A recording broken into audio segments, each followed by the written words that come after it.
Hi everyone, I'm Steven. I'm an artist at Disney's Art of Animation Resort in Florida. Of course, you already know Mickey Mouse and Minnie Mouse.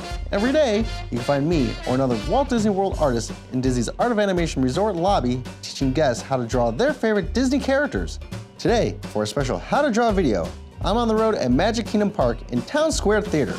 This is where guests can meet Mickey Mouse and Minnie Mouse as part of Mickey and Minnie's surprise celebration. You know, they're both celebrating 90 years of magic. Thanks for letting us use the room for a bit. This is the first of 3 videos where I'll teach you how to draw Mickey Mouse throughout the years.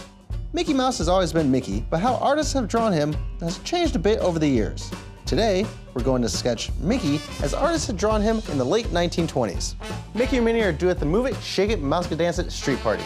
Say hi to Chip and Dale for me. The first thing we're going to do is draw a simple circle. We're going to draw a circle about the size of an orange.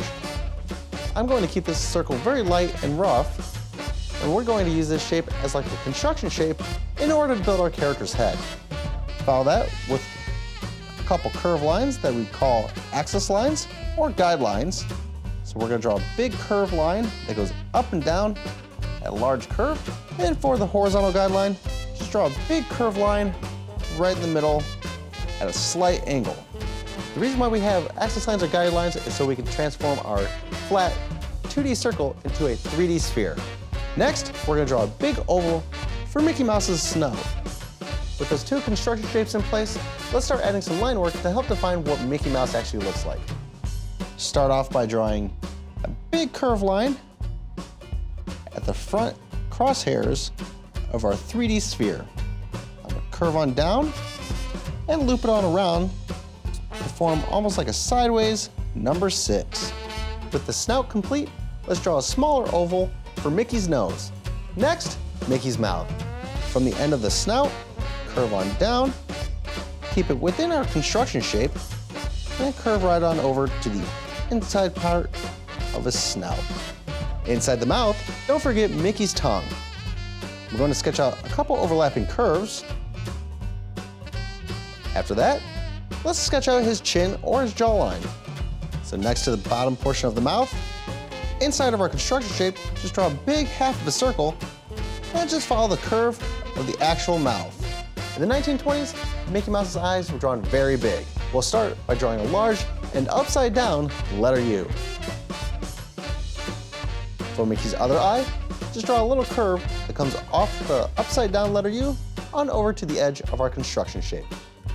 For the bottom of the eye, we're going to draw a slight curve while leaving a gap on each side. For Mickey's cheek line, we're just going to draw a crooked letter C. We'll get to Mickey's ears eventually, but for now, let's just work on the top part of his head. Let's go ahead and trace over the top half of our construction shape, again to form up the top half of his head. Let's now draw the little curve for the end of the mouth.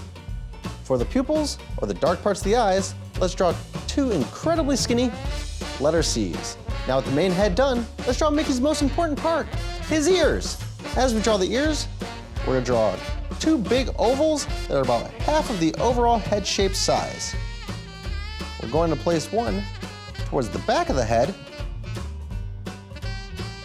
And for the other one, let's place not directly on top, but a little bit more off to the left. At first glance, it may appear Mickey's ears are perfect circles, but actually, they're more like big ovals. Now that our sketch looks like Mickey, let's start shading in our character. The easiest way to shade in a character or any sketch that you're doing is just to tilt your pencil slightly off to the side and use the broad end of the lead. It's always better to shade off lightly first and to go over it again darker, which is much easier than erasing. Let's shade in the actual head shape, follow that with the shading of the pupils or the dark parts of the eyes. Then also shade in the nose in the front. Then we're also going to shade in the back half of the mouth. Tongue, we're going to shade just a little lighter. Now that Mickey's done, we have one last thing we need to do. We have to sign our work. And there he is, the one and only Mickey Mouse. Keep watching the Disney Parks blog for more how to draw videos, where I'll show you how to draw Mickey in 2 other styles throughout the years. As always, sketch you later.